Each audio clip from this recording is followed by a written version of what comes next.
Excited to be joined by Keaton Verhoeff, selected 9th overall in this year's NHL draft by the San Jose Sharks.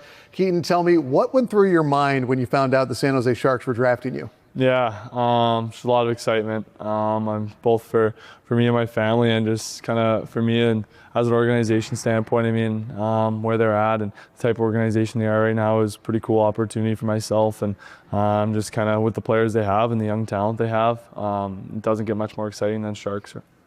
How many texts did you get on draft night? Yeah, I think probably around 200, 300, something like that. I was at it for a while, kind of responding to those guys and getting back to everybody. So it was definitely a lot, but super exciting. Obviously, once in a lifetime opportunity. So I'm pretty lucky to have that happen. Did you know that San Jose was interested in you? And as the draft was advancing, did you start playing games in your head of where you might go? Yeah, I think I didn't know too much about what was going to go on. I knew as much as all the media did and all the fans as well. So I think there was at points in the draft where you're kind of thinking, okay, what's going to happen? And you kind of see different names go off the board, and you're kind of looking at teams, but I never really knew exactly where I was going to go. I think I had a good meeting with San Jose at the Combine, talked to them and went out to dinner with them. So definitely there was some interest, but never really knew what was exactly going to happen. You're a North American product. I assume it's safe to say you've been paying attention to the Sharks and the success they've been having the last couple of years and the star surge of Macklin Celebrini. Yeah, no, it's been cool. They've been the most exciting team to watch in the NHL now for the past couple of years, and I mean, as for Celebrini, I think he's an inspiration to a lot of Canadian kids, a lot of young kids, and even guys my age and myself included. I think the type of player he is and what he's done so far in his young career, and how he's just came into the league and kind of made an impact on a franchise and a league as a whole right away is something that a lot of kids look up to, and it's been pretty cool to watch. Is it also cool just to go to a franchise that does have all this hype around it right now that is so clearly on the rise? Yeah, it's incredible. I think coming to an organization like this with the players they have and the trajectory and the staff they have as well, and where they want to be is pretty cool.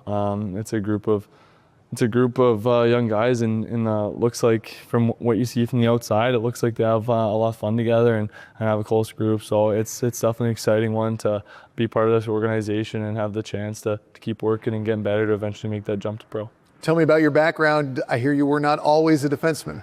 Yeah, I played goalie till I was 11, so I was a goalie till I was 11, and loved that. And my uncles, my dads, my grandparents were all goalies, so that kind of was forced on me, and I think it was a bit in my blood a bit to start. And but for me, I think when I made the switch, I was always someone that wanted to be involved in the play and be around the guys and hang out with the guys. And as a goalie, as a young goalie in minor hockey, there's sometimes a lot of sitting and get shot every 10 to 15 minutes. So that just for me, I wanted to be involved in the play and be around the guys. Do they ever give you a hard time about not staying with goalie now that you've even been drafted?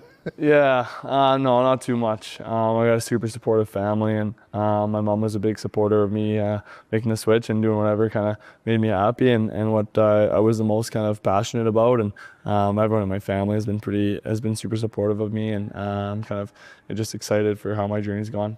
You have described yourself as a complete 200-foot defenseman. Walk me or talk me through that idea of what completeness means at your position. Yeah, just being able to defend, be able to help on the offensive side and move pucks up to the forwards as well. I think having the coach's trust and to be in those opportunities and kind of be a player that some of the players and your teammates and coaches can rely upon is something that being a 200-foot defenseman really involves. And I think for me, going to North Dakota this year and taking that step in that area of my game was super important. Playing against those older guys was huge for my development. Yeah, tell me more about playing at North Dakota, because obviously you're playing against those bigger guys, older guys there. What did that teach you about your game? Yeah, a lot. Both kind of as like a young defenseman that had to mature a bit, and I think a lot. I got to give a lot of credit to my teammates there. I was around a lot of good defensemen and a lot of older defensemen as well. I saw there's some juniors and seniors, and the top kind of three guys there that were really helpful for my development. I mean, Livanovich, Weeb, and Zamolek guys. There's three different defensemen and three types of different defensemen, and to have them around me was something that I don't take lightly, and I'm super thankful and grateful for them this year. Who was your favorite team growing up? Who was your favorite player? Yeah, growing up, I was a huge Oilers fan. When I played goalie, I loved Montreal as well. I was a big Carey Price fan, and kind of as the years go on, I really became an Oilers fan and fell into that. And really like Taylor Hall and all those in Nugent Hopkins and all those guys growing up. And obviously, the past couple of years, you watch a lot of McDavid and Draisaitl and Bouchard. But it just for me, it's been exciting the past couple of years in Edmonton, and now kind of flip my fans to the Sharks here.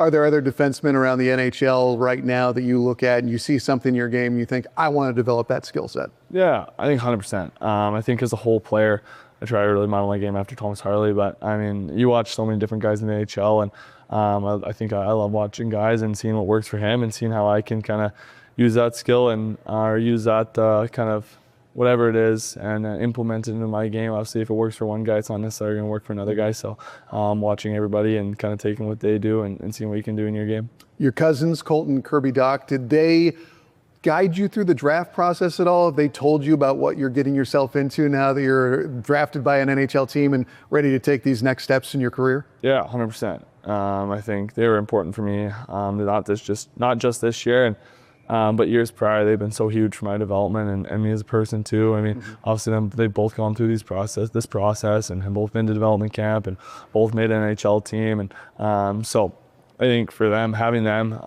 has been super helpful for me just as a kid too. Like growing up with them, having them around me. I mean, I was super fortunate to have them be really kind of inclusive of me. And when I was 13, 14, 15, kind of I was skating with them and they would let me skate with them. And obviously I was a young kid, probably wasn't very good, but they would be out there and they'd be giving me tips and they'd be competing with me, and it was fun to be able to have them.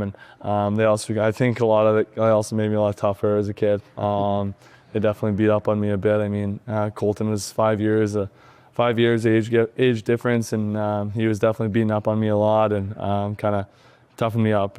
So I'm super thankful to both of them and for just the journey and where I've got to so far. Is there maybe a text thread with the three of you where there's some friendly smack talk? Yeah, 100%. Anytime we talk, there usually turns into be some smack talk. I think we're a pretty competitive group of three, and we always want to win. We always want to be the best we can be. So it definitely gets heated, whether it's on the ice, in the gym, ping pong, whatever it is. We're firing on all cylinders. One of the cool stories that's come out of this draft is you get drafted by San Jose along with your friend Ryan Lynn. Tell us about him and his game. Yeah, it's been incredible. As soon as I remember we were going through some of the media after the draft, and there was a TV in one of the rooms, and they were taking some photos of me, and the photographer got a little mad because I was looking at the TV instead of looking at the camera, and he's like, "What are you doing?" And I'm like, "Well, Leonard just got drafted." And I mean, I was pretty pumped for him, for his family, but just to go to an organization like San Jose and have a guy like him beside me. I mean, we've played at so many Hockey Canada events, played at so many different events with each other, and really got to know each other and the type of person he is. I was so excited when I saw his name. I mean, there's, I think, a little video of us kind of seeing each other for the first time right after we got drafted, and it was excitement and joy. Super lucky and fortunate to have a guy like him beside me. And as the last one for you, what do you want the fans to know about you? Yeah, not too much. I think I'm a pretty open, upfront guy. I think I've loved. I mean, I remember the biggest thing I remember when I was a kid is seeing whether it's a player that just got drafted or a player that you know is playing the NHL or playing pro hockey or playing college or someone that you look up to, and seeing them and want to take a photo with them or get an autograph. I mean, I'm always a friendly guy and always love meeting people. So I think the biggest thing is just I love meeting everybody and kind of taking the time to recognize it, because I remember being in their shoes. Keaton, thank you so much for your time. Best of luck going forward. Thank you very much.